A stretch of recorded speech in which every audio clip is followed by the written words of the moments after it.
جو میں بولوں گا وہ یہی ہے کہ چیزوں کو لیٹ گو کرنا اور اللہ کے سپرد کرنا کہ بھائی جو کر رہا ہے اللہ کر رہا ہے اور جو اللہ کر رہا ہے ٹھیک کر رہا ہے. جب ہم اپنی جیسے مجھے ایک فیئر آف ڈیتھ بیچ میں ڈیولپ ہو گیا, اب موت سے زیادہ خطرناک موت کا ڈر ہے. تو میں نے حضرت واصف رحمۃ اللہ کی ایک آڈیو سنی تو اس میں کہتے ہیں کہ موت تو زندگی کی حفاظت کرتی ہے اور یہ وقت سے پہلے آ نہیں سکتی, وقت کے بعد زندگی ٹھہر نہیں سکتی, تو تم پریشانی کس چیز کی لے رہے ہو؟ فضل یہ نہیں ہے کہ انسان موت سے بچ جائے, فضل یہ ہے کہ موت آسان ہو جائے, چلتا پھرتا رہے, راضی رہے. کسی نے ان سے پوچھا کہ مجھے کیسے پتہ چلے گا کہ اللہ مجھ سے کتنا راضی ہے؟ تو کہتے ہیں کہ جتنا تم اللہ سے راضی ہو اتنا اللہ تم سے راضی ہے.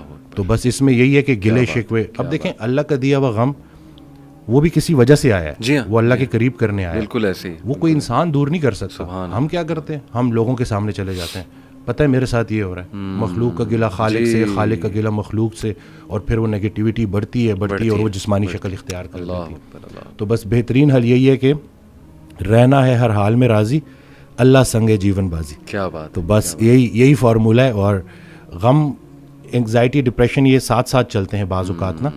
تو ڈپریشن بھی اگر اس کو ہم ایب نارمل سیڈنس بول دیں تو ایب نارمل سیڈنس یہی ہے کہ اللہ کی مرضی اور اپنی مرضی میں جو فرق کا نام ہے وہ غم ہے. سبحان اللہ. جیسے میرے پاس نا یہ سٹوریز ہیں, کیونکہ مجھے میرے پیشنٹس نے بڑا حوصلہ دیا لوگوں کو, کیونکہ میں اس کو بھی ایڈمٹ کروں گا کہ لوگ سمجھتے ہیں کہ جیسے میں پیشنٹ, یہ دو طرفہ ہوتی ہے. مجھے ایک ڈاکٹر کا جملہ بڑا پسند ہے کہ یہ جو کنسلٹیشن ہوتی ہے نا, یہ دو پروفیشنلس کی میٹنگ ہوتی ہے. زبردست. ٹھیک ہے. تو اس میں اس دن ایک صاحب آئے, انہوں نے اپنی سٹوری بتائی کہ میرا 14 سال کا جو ہے بیٹا تھا جو کہ اسپیشل تھا, جو نہ بول سکتا تھا نہ سن سکتا تھا, اور وہ ڈوب گیا.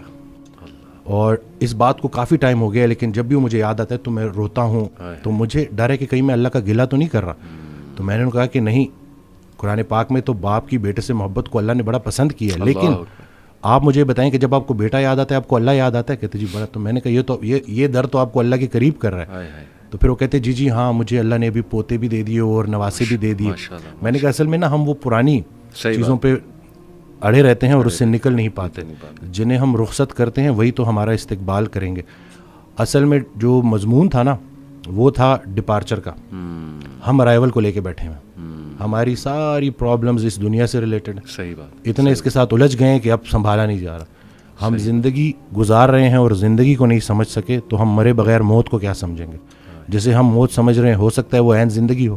تو یہ ساری باتیں اور یہ وقت کے ساتھ, اور میں یہ سمجھتا ہوں کہ مجھے ان چیزوں سے اللہ نے اس لیے گزارا تاکہ میں ریلیٹ کر سکوں.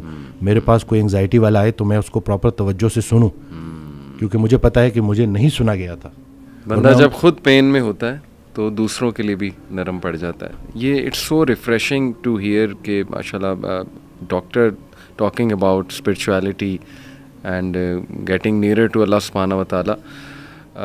Really I am very inspired doctor صاحب. اللہ تعالیٰ آپ کو ہمت دے, جزائے خیر دے. یہ جو باتیں آپ نے کیں, میں نوٹ کر رہا تھا کہ قرآن مجید میں, بلکہ اکثر میں جو میرے پاس لوگ آتے ہیں نا کاؤنسلنگ وغیرہ کے لیے, انہیں میں سمجھاتا ہوں کہ دیکھو قرآن میں کوئی بھی ایک سٹوری بھی ہوپ لیس نہیں ہے. سبحان اللہ. دنیاوی نتائج کے حوالے سے بھی, ایک تو ہے نا اخروی نتائج کے حوالے سے تو ہوپ لیسنس ہو ہی نہیں سکتی مومن کو, دنیاوی نتائج کے حوالے سے ہوپ لیسنس نہیں ہے. آپ دیکھیں حضرت یعقوب علیہ السلام, ان کا غم اس لیول کا تھا کہ اتنا روئے کہ اندھے ہو گئے, لیکن ایٹ دی اینڈ بیٹا بھی واپس ملا, بادشاہ بن کے واپس ملا, اور بینائی بھی واپس آئی. حضرت ایوب کا میں تفسیر پڑھا تھا ڈاکٹر صاحب, ابھی سورہ انبیاء میں کافی انبیاء کو اللہ تعالیٰ نے ڈسکس کیا ہے. اسماعیل علیہ السلام, ذوالکفل, سلیمان, داؤد, سب کے بارے میں نا پھر اللہ کہتے ہیں کل من الصابرین, all of them were patient, اور اللہ تعالیٰ نے ان پہ رحمت کی. بہرحال تفسیر میں پڑھ رہا تھا کہ ایوب علیہ السلام کو اللہ نے بہت پین سے گزارا, یعنی وہ رو پڑے اور انہوں نے کہا کہ ندا لگائی جب انہوں نے کہ انی مسنی الضر وانت ارحم الراحمین, کہ اے میرے رب تکلیف نے مجھے چھو لیا ہے اور تو بے شک تمام رحم کرنے والوں میں سے رحم کرنے والا ہے. تو لکھا ہوتا ہے تفسیر میں کہ دا ریزن اللہ تعالیٰ میڈ ہم go through all this tough time was to tell everyone ون کہ میں اپنے پیاروں کو تکلیف سے گزارتا ہوں. یہ نہ سمجھنا کہ میں تم سے ہیٹ کرتا ہوں یا میں جو ہے وہ کوئی تمہیں پنش کر رہا ہوں, کیونکہ دیکھو اگر ایوب گزر سکتے ہیں اور انبیاء گزر سکتے ہیں تو مے بی اس میں کوئی بہت بڑی حکمت ہے پین میں, غم میں. تو لیکن یہ کہ اینڈ میں ریلیف آیا. اللہ کہتے ہیں ہم نے اسے ریلیف دیا اپنے بندے کو, اس کے اولاد اسے واپس کی, وائف تو ساتھ تھی ہی لیکن یہ کہ اولاد بچھڑ گئی تھی. اسی طرح آپ دیکھیں زکریا علیہ السلام اولاد نہیں تھی, رو پڑے. مریم علیہ السلام کو ایک دن دیکھا کہ ان کے پاس پھل ہیں, بے موسمی پھل ہیں, تو دل میں خواہش کی اور نماز میں اللہ سے دعا کی کہ اللہ اگر تو بے موسمی پھل دے سکتا ہے تو تو مجھے اولاد بھی دے سکتا ہے, تو اس پہ قادر ہے. اور پھر یہ الفاظ کہ اللہ میں تجھ سے دعا کر کے کبھی مایوس ہوا ہی نہیں. تو آپ دیکھیں کہ اس وقت بچے دیے اور پھر وہ خود ہی حیران ہو گئے. یعنی آپ انسان کی حالت دیکھیں, پہلے خود ہی دعا کی, پھر جب اللہ تعالیٰ نے بچہ دے دیا تو حیران ہو گئے, کہتے اے رب مجھے کیسے ہو سکتا ہے. اسی طرح کئی مثالیں ڈاکٹر صاحب ہیں, یوسف علیہ السلام کی, موسیٰ علیہ السلام, یعنی سیڈ اینڈنگ تو ہے ہی نہیں. میں ہمیشہ انہیں سمجھاتا ہوں کہ دیکھو اللہ سے امید انسان سے لگاؤ گے تو سیڈ اینڈنگ ہے, وہ پھر سیڈ ہوگی. اللہ سے امید لگاؤ گے تو کوئی نہ کوئی ریپلیسمنٹ آ جائے گی, کوئی نہ کوئی راحت آ جائے گی, کہیں سے کچھ آ جائے گا, اللہ سنبھال لے گا.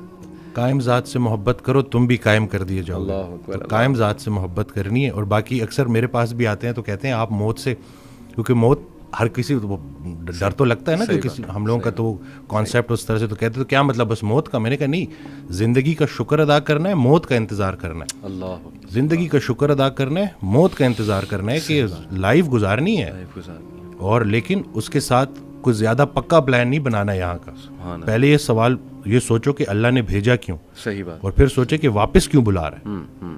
تو کچھ تو لے کے جانا ہے نا ساتھ, تو اب جو لے کے جانا ہے اس کے بارے میں سوچو. ایسے ہی ہے, کرنے والے کام ہے کر ڈالو.